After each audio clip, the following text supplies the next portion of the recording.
Hey, what's up, guys? It's Troy D from the Troy D 24/7 Mall, and we're back finally with my winter travel pack video. And I got 15 fragrances. I got 15 days spending here in the holidays, and these are pretty much what I chose. I'm gonna go through them and why I chose them, and to me, they're all wonderful. So, without further ado, we're gonna go at it.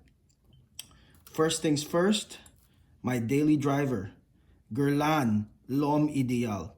So this reminds me of the days like 2010, a decade ago, when I was wearing Bleu de Chanel as kind of like my daily driver.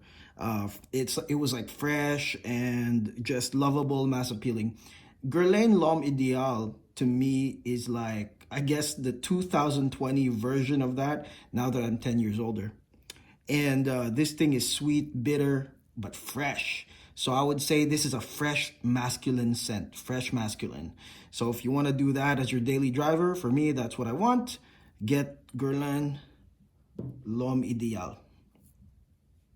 Next up, straight out of the Moroccan desert, the Sahara, is Andi Towers Desert Moroccan.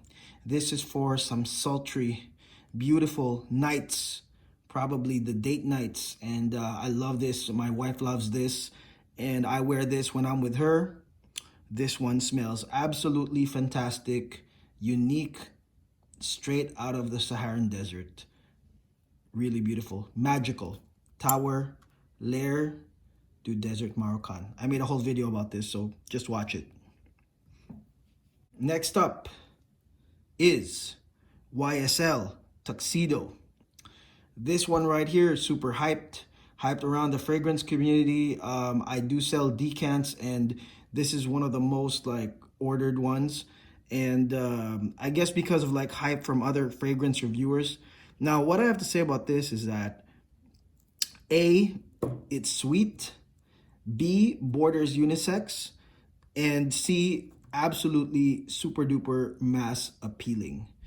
I will say this, that if you buy this right here, you won't have to buy Dior Amber Nuit or even Gris Dior, okay? So both of those, like if you go smell them, all the Dior collections, and you're leaning towards those two as a sweet fragrance that's super mass appealing, no, just get Tuxedo. Tuxedo is amazing. And, you know, I'm offering decants for sale, so let me know. So Tuxedo, boom. Next up is a decant of a much bigger, expensive bottle. This is Puredistance M. Puredistance M. Now, this fragrance is made by ROJA Dove for this company, and pretty much all their fragrances are expensive as hell. And this is supposedly the interior of an Aston Martin. Okay, that's what it's for. It's inspired by that. And, you know, the funny thing is, I mean, the reason why I'm bringing this is because I was going to make it like my secondary leather scent. But actually, the more I smell this, I feel like the leather here is kind of faint. I would say that this is a Chypre, more oriental Chypre, Roja-esque scent that's more spicy over the leather. And if you're a fan of Roja, you're used to the Roja super blend of all these ingredients, then it falls in line with this. It's just a little bit leather. It's not full leather. I would say a little bit more spicy Chypre scent. Put that there. Next up is Initio Oud for Greatness. This one right here I had to bring because this one, the indoors or outdoors, this is really gonna hit like strongly. I would say that with Oud for Greatness, even if you wash your pulse points, your pulse points right here, try to wash it after, it'll still stick. One of the best, I would say, Western Oud fragrances that ever came out. Extremely pleasing. It's got a little bit of saffron in it. If you like Baccarat Rouge, you're gonna like this.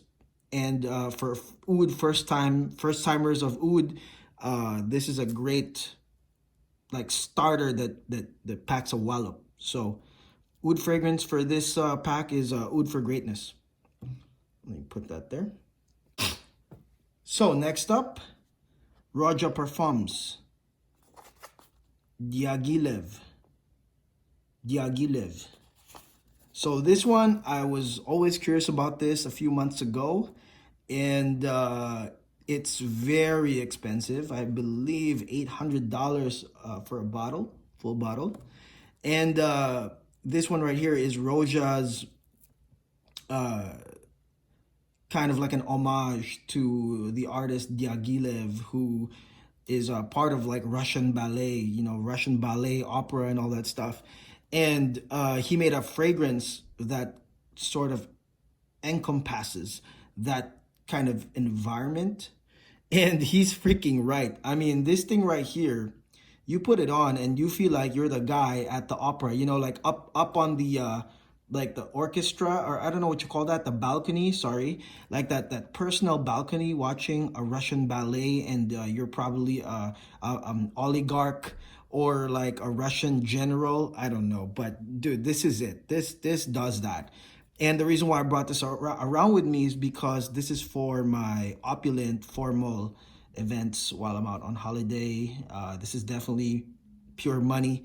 You want to smell like money, you want to be around people with money, you got to wear Diaghilev, okay? Right there. Next up is a fragrance that I want to get a full bottle of at some point. And this is Xerjoffs Alexandria 2. So this one right here is, to me, a very beautiful scent. Super mass appealing scent, but unique, smells expensive. I believe it's worth the price for a full bottle. But, you know, I still have this. This is from the Discovery set that I got from Xerjoffs. Definitely must buy for me, Alexandria 2. Next up is Rosa Enigma. So this one right here, I hated when it came out. Like first time I smelled it, it was like, what? I didn't like the smell. And then eventually though, you know, here's the thing, like when you start owning other collections, like other like items from all different houses, like this bad boy here starts like standing out, okay? And this is why you'll see this is a favorite in a lot of reviewers, a lot of people that, you know, I guess post on Fragcom. This is what they like, because it eventually stands out. The boozy cola smell, vanilla, benzoin, it's just a great combination that it sticks, man. You wear it with like winter, outdoors, indoors, such a great feeling, such a great atmosphere. That's Roja Enigma, love it. Okay, next up is for animalic lovers, and that is Insolence EO2 Pure Parfum for animalic lovers. So as you know, a lot of animalic fragrances are very challenging. This, and I would say Orige L'Adore, very challenging, but you know, I mean, I'm the type of guy that I'm not like a super fan of, you know, kind of like natural ingredient stuff, high quality, but unwearable or unbearable rather. And this one right here is if you want to smell real musk, real Russian musk, with no limits, no limits from the, I don't know, fragrance organization that says you can't put real musk. This one here has real musk in it, real animalic. I would wear this if you're feeling bold, you don't give a flying damn. Ensar Oud is musky and is spicy and has a little bit of leather into it. And this is the EO2. Okay, I'm just gonna put that right there. Next up is Chanel Coromandel. This one here is a freaking banger. I mean, you know, when I line up, every time I go to a Chanel fragrance boutique, someone in front of me is buying Coromandel. No joke. It's either they're testing it or buying it, but mostly they're buying it. Why? Because this thing here has the very appealing Chanel DNA everybody loves. And at the same time, it's got that winter, it's got that, like, you know, it's got that winter scent that's very, very classy, sophisticated, sweet, appealing. Got some white chocolate in it. You'll get compliments with this Chanel Coromandel. Next up, can't leave without it. Clive Christian C. I made a video about this on the channel. And this is my #1 favorite leather scent, primarily because it is leather, but it's not super imposing leather, which I don't know why people would want to do a strong leather, but for me, I would love a smooth leather, very vintage leather, type smell that is high class. Bam.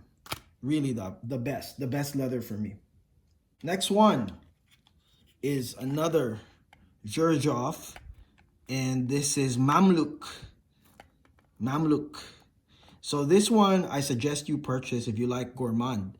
I love caramel frappuccinos and love honey. This one is both of them. Very strong sillage. I would say I did a review on B, Zoologist B. I would say B and Mamluk are kind of on the same vibes. So choose either. You can buy B or you can buy Mamluk, but this one really provides you that gourmand, yummy smell, very honey smell, strong, and worth it. I think it's worth it. Full bottle, yeah, hell yeah. Mamluk, let's put that right there.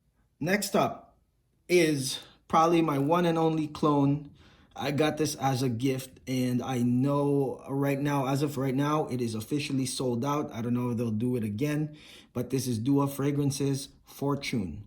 This is apparently a clone of Xerjoffs Naxos, which, funny, is super hyped in the community.